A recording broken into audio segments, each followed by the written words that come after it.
buah anggur, buah kedondong. Biar nggak ngaur, dengar sini dong. Mantap.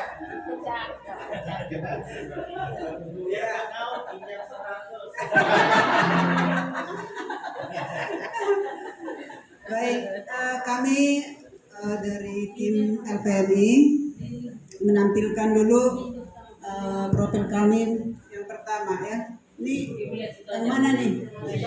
Oh ya, di sebelah sini katanya. Ini di sebelah ya. Ini gambar yang kemarin kami sedang berpose di seberang. Yang kedua adalah ini wakil saya. Ganteng. Ya, Bapak Ibu kita fokus. Yang pertama adalah ada 4 buku SPM ini semua masih berlaku. Tapi yang saya tandain di sini warna hijau ini menjadi pusat perhatian kita semua karena di dalam LED 2023 itu di situ ada tambahan 8 standar yang selama ini kita menggunakan 32 standar, tapi yang tercatat di LED itu adalah 7, tapi dalam laporan itu adalah 8 standar. Nah, karena itulah dalam laporan kita di LED itu ada standar SPM itu 32 plus 8. Artinya kita adalah melampaui. Ini adalah standar 32 dari SNDikti, lalu kita tambahkan ada 8. Walaupun nampaknya di dalam LED itu ada 7, berarti nanti kinerja keras dari tim lagi untuk menambahkan poin itu. Nah, poin itu saya sudah masukkan di dalam uraian yang akan saya jelaskan. Ini menjadi catatan pertama. Dan ini yang harus dikerjakan, ini program ya. Yang saya blok ini adalah program yang warna-warna biru dan nanti ada yang lain-lain. Ini program yang harus dikerjakan oleh tim. Ada 8 standar ini. Nah, 8 standar itu nanti bagaimana mekanismenya saya jelaskan. Nah, ini dia. Jadi ini ada 8 yang masuk tambahan di dalam LED supaya nilai kita itu jangan standar, tetapi nilai kita itu sangat baik, dan jika nanti memang semua sudah dikerjakan dengan bagus, nah kita menuju unggul. Nah, di sini ada 8 standar ini. Yang nomor 8 ini yang saya tidak terlihat di dalam uraian itu ya.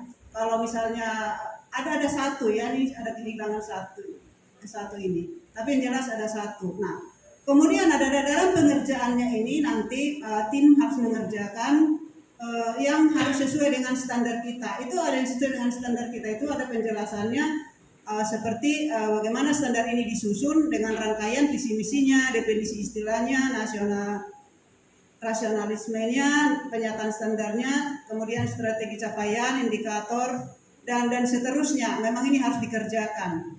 Nah, kemudian adalah berdasarkan 9 kriteria, maka sebenarnya kita harus merevisi buku kita, yaitu yang 32 item itu buku standar itu. Jadi sekali lagi ini adalah poin yang harus dikerjakan.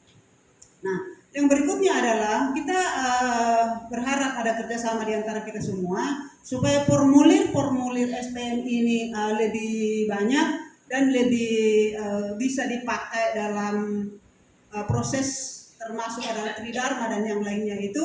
Maka nanti kami tim dari LPM ini akan datang kepada Bapak Ibu sekalian, kira-kira formulir apa yang akan kita gunakan dan kita realisasikan untuk selanjutnya supaya formulir ini jauh lebih bertambah sesuai dengan standar kita yang semakin bertambah. Jadi ini harus diupayakan. Nah, tim nanti LPMI akan datang kepada prodi-prodi yang ada.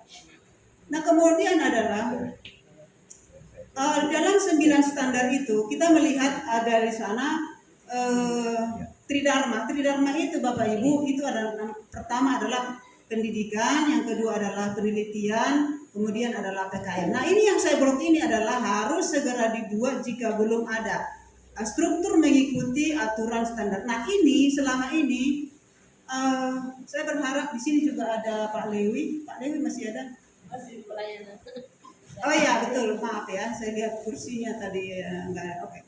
Ini yang harus dibuat. Jadi nanti tim termasuk adalah Waket 1, kita akan membuat SOP pendidikan, kemudian SOP penelitian, SOP PKM. Nah ini adalah rancangan yang harus dikerjakan. Nah ini mengikuti standar yang ada. Nah saya sudah punya contoh-contohnya, saya coba menjelajah di beberapa perguruan tinggi dan menjelajah di beberapa STT. Ini saya sudah download. Itu sebabnya nanti ini harus dikerjakan. Jadi dokumen SPM ini begitu banyak yang harus dikerjakan. Nah, selanjutnya adalah kita masuk di PP EPP. Nah, ini dia menjadi perhatian daripada pimpinan dan juga adalah para waket dan juga Kaprodi beserta tim-timnya. Nah, jika standar ini harus direvisi sesuai dengan kriteria, maka PP-EPP juga menjadi revisi, termasuk adalah akademik dan non-akademiknya. Nah, yang berikutnya adalah, ini dia Bapak Ibu evaluasi. Saya sudah kasih tanda di sini, yang akan dievaluasi itu adalah sepenuhnya, baik akademik maupun non-akademik. Nah, ini 9 kriteria ini, Bapak Ibu, ini dia posisinya. C1 itu seperti visi, misi, dan sasaran. C2 itu tata pamu, tata kelola, dan kerjasama. C3 itu kemahasiswaan. C4 itu SDM. C5 itu keuangan dan sarpras. C6 itu adalah pendidikan. C7 adalah penelitian. C8 PKM. C9 itu adalah luaran. Nah, kenapa C7, C8, C9 ini paling bawah? Karena tanpa dari C1 tidak mungkin terjadi C7, C8, C9. Nah, itu sebabnya ada disebut akademik dan non akademik. Semua ini sangat penting untuk menuju yang namanya adalah output dan outcome. Ya, jadi sampai kepada hasil-hasil daripada semua proses-proses yang ada di sini ya. Nanti seperti apa hasil lulusan kita.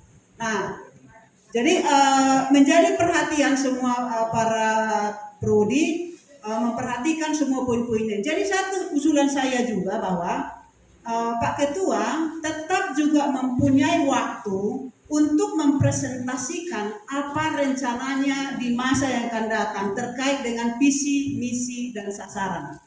Apakah itu terkait dengan institusi, terkait dengan prodi. Jadi Pak Ketua punya porsi di dalam posisi C1 dan C2 ini untuk pengembangan visi misi daripada lembaga setia. Maka semua, baik itu ketua, baik itu waket, baik itu prodi beserta tim-timnya, dia memiliki kewenangan semua di sini. Jadi jangan sampai kita lupa, suatu ketika rapat seperti ini, Pak Ketua punya porsi tersendiri. Nah, yang berikutnya adalah ini dia pelaksanaannya ya. Di sini ada AMI, itu AMI. Nah, yang kita lakukan adalah institusi, kemudian sarjana teologi, PAK, magister teologi, magister PAK, kemudian doktor.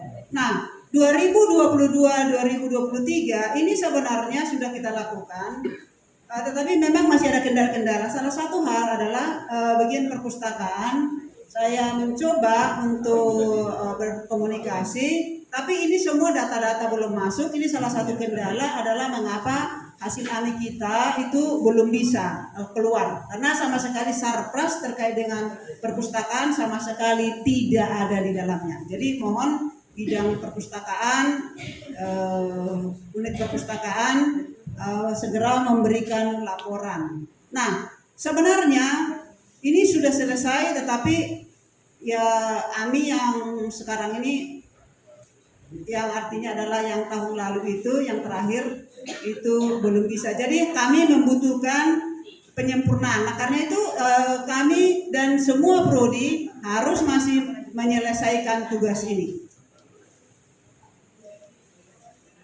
Oke, ini salah satu penting juga Bapak Ibu, auditor AMI ini menjadi perhatian kita adalah memiliki sertifikat, artinya adalah dia mumpuni dalam tugas ini.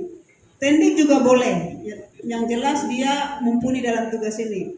Nah, yang kita sepakati adalah idealisme auditor, penugasan para auditor, dana pelaksanaan AMI, waktu pelaksanaan AMI yang cukup. Tapi sekali lagi, ini saya hanya gambarkan, nanti saya akan jelaskan di bawah. Ini perlu disepakati, entah di bawah saya ini atau nanti di bawah prodi. Lalu kemudian di sini rapat RTM, RTL, kemudian rapat dan selanjutnya dikatakan begini. Hasil rapat kita yang tahun lalu periode terakhir itu memang tidak tuntas. Itu sebabnya rapat RTM RTL ini tidak selesai. Saya sudah membagikan 10 item dan ke 10 personal untuk mengerjakan ini. Nah, jadi Bapak Ibu, sampai sekarang ini hasil terakhir itu yang saya bagikan, yang masuk dalam Google Drive itu belum ada kembali kepada saya. Ingat baik-baik Bapak Ibu, itu adalah akan sangat bermanfaat untuk prodi Bapak Ibu. Memang ini prodi kita semua lembaga setia, tetapi itu ada di tangan Bapak Ibu. Berkembangnya prodi itu di tangan prodi beserta tim-timnya. Jadi jangan sampai mengabaikan ini. Kalau tidak ada nanti laporan, maka ini tidak akan bisa, ibarat kata akan dipertanyakan mana hasil RTM prodi S1, mana hasil RTM prodi S2, dan mana hasil RTM prodi S3. Jadi masing-masing begitu muncul itu adalah hasil AMI-nya, maka nanti harus muncul itu adalah hasil RTM dan hasil RTL. Nah, kalau hanya di AMI saja, itu sama sekali nilainya boleh dikatakan kalau cuma hanya di AMI itu tidak ada nilainya. Tetapi kalau masuk dia sampai ke RTL itu baru dapat nilai. Jadi kalau cuma iya saja tapi tidak ada hasilnya ini, itu juga dipertanyakan dan mungkin nilainya itu adalah kecil. Jadi Bapak Ibu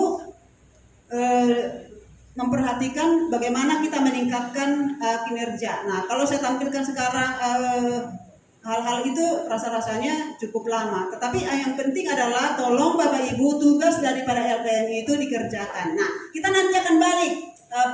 Diperhatikan yang akan saya jelaskan ini, kita akan balik nanti. Ya, kita akan balik. Nah, jadi saya evaluasi Bapak Ibu sangat banyak sekali kekurangan-kekurangan kita bersama di dalam hal peningkatan mutu. Nah, sekarang adalah usulan kami tim ini. Yang pertama adalah perlulah penambahan tenaga di LPMI.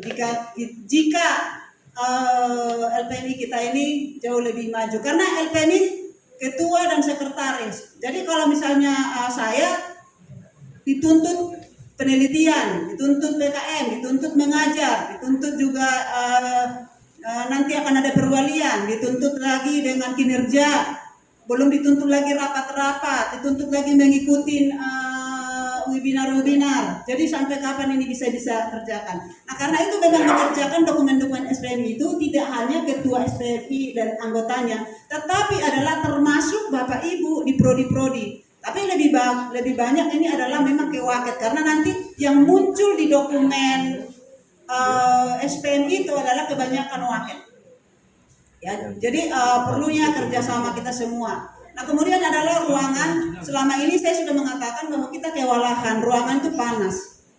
Kan? Jadi satu di mana kerja, sehingga koordinasinya sangat-sangat lemah. Itu sebabnya berharap walaupun kecil tapi adalah nyaman. Itu saya mengatakan ini kita harus kerjakan, ya kerja satu harian di situ, koordinasinya cepat. Susah kita koordinasi kalau telepon. Yang paling mirisnya saya adalah tahun-tahun yang lalu, karena di ruangan saya tidak AC, saya telepon, di mana posisi? Saya ada di ruangan saya. Udah sini aja, ketua LPMI kucuk bawa laptop ke atas. Ini ketua LPMI nih, pergi di atas, udah. Habis itu matikan, turun lagi ke bawah. Ini masih ada ketinggalan, naik lagi.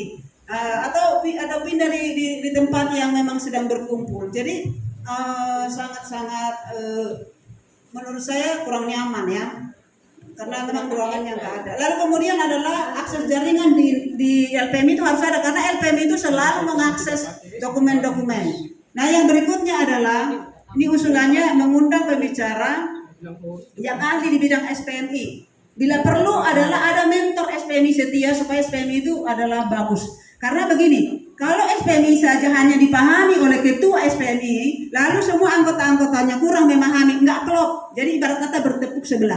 Ya udah LPMI, misalnya seperti AMI saja, seolah-olah ini adalah bebannya LPMI ini. Yang lain dikasih tugas nggak dikerjain. Ini bebannya LPMI, pokoknya LPMI harus mengerjakan semua upload dokumen SPMI, tapi tidak didukung oleh teman-teman tim-tim yang sebenarnya mengerjakannya hanya setengah jam, 1 jam, tapi dia dikerjakan. Jadi ini problem di SPMI sendiri. Nah karena itulah kita perlu usulannya adalah meningkatkan kerjasama. Perlunya kerjasama di antara kita dalam melengkapi semua dokumen yang terkait dengan dokumen SPMI dan terkait dengan AMI itu sendiri, supaya kita semua sama-sama, prodi sama bagusnya, institusi juga bagus begitu. Nah karena itu memang usulan kami setiap bidang itu membuat laporan per semester. Setiap prodi-prodi itu ada laporannya per semester. Sekali lagi itu nanti dikontrol oleh paket 1. Jadi sekali lagi baik ketua, wakil, prodi, untuk hal-hal tertentu supaya jaminan mutu kita ini bagus, turut serta dalam merumuskan segala sesuatu. Jangan cuma LPMI yang merumuskan itu, sehingga seolah-olah itu adalah ya udah yang penting ada dokumen tanpa realisasi di lapangan. Nah, kemudian adalah menetapkan para auditor. Ini penting, jangan sampai giliran kita mencari para auditor tidak ada. Nah, di SK kan di setiap ini yang layak atau yang memang mumpuni menjadi auditor itu ditetapkan. Nanti ketika ditetapkan dia punya tugas. Jadi tugas ini jangan sampai ketua LPMI susah sekali, Pak mau auditor, oke mau. Tetapi nanti giliran selanjutnya dia bilang, Pak, Bu saya ada pelayanan, saya ada tugas, mohon maaf ya. Jadi enggak, jadi seolah-olah nih ketua LPMI ini sebagai apa gitu ya. Dan jadi sangat kurang, karena memang dirasa itu bukan bebannya. Beban saya itu ya mengajar, penelitian dan sebagainya. Kayak tugas-tugas begini itu tidak penting. Padahal kita adalah mau memajukan prodi, tetapi justru ini tidak jalan. Nah, kemudian adalah sekarang saya mengusulkan, tim LPMI mengusulkan bahwa prodi yang mengajukan ke LPMI untuk dilakukan AMI di prodi tersebut, supaya prodi merasa bahwa ini penting. Jangan lagi ketua LPMI yang lucu-lucu kemana-mana, bawa laptop kemana-mana segala macam, tim LPMI sono sini. Nah ini dan kurang berjalan. Nah kalau kita balik, kita sudah memulai LPMI prodi yang turun tahta untuk mengerjakannya. Tapi sekarang karena itu tidak jalan, kita mulai supaya ini merasa prodi itu penting dinilai. Prodi itu penting LPMI. Karena kita sudah mencoba variasi 1, kita akan mencoba untuk variasi 2 ini supaya semua bisa berjalan dengan baik. Nah, jadi kalau misalnya prodi yang mengajukan, prodi merasa penting sekali. Mereka perlu diaudit, mereka perlu dokumen ketika mereka nanti di asesmen lapangan ataupun itu online atau apapun namanya nanti pelaksanaannya.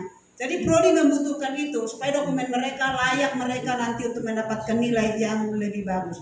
Jadi memang berharap bahwa semua aktif. Saya sudah bicara kemarin, tidak bisa kita bertepuk sebelah. Jadi semua. Nah, memang lemahnya di kita adalah kurangnya pemahaman tentang LPMI dan kurangnya pemahaman tentang kinerja kita berdasarkan kriteria 9 itu. Itu yang membuat kita sepertinya loyo. Ya, itu sebabnya saya mengatakan bahwa kita perlu meningkatkan kerjasama supaya ini semua bisa berjalan dengan baik.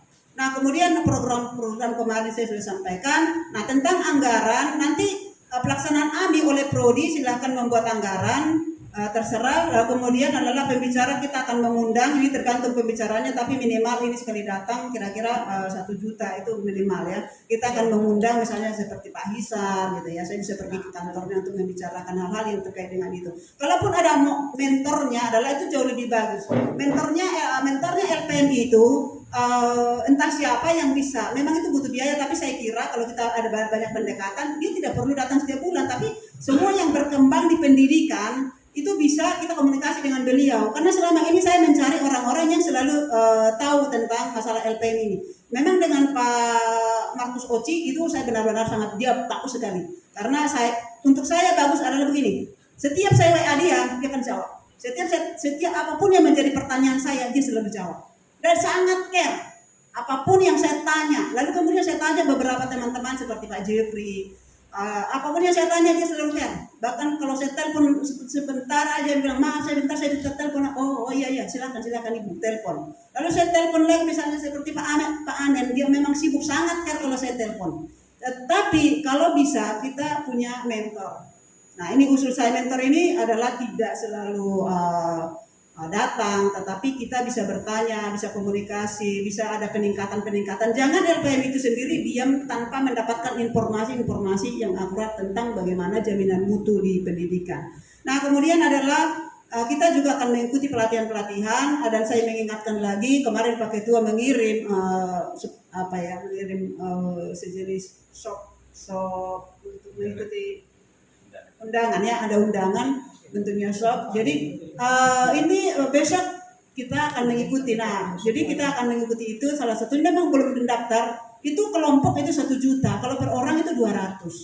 Jadi kita sepakati, dan saya usulkan supaya dipahami dengan baik, para wakat ikut, para prodi ikut, supaya dengan pemahaman yang sama kita mengerti apa maksudnya daripada jaminan mutu itu sendiri. Jadi saya berharap kita bekerja sama untuk ini semua. Ini bukan bebannya LPMI saja ini, tetapi ini adalah bebannya kita semua. Dan demikian yang bisa saya sampaikan. Terima kasih.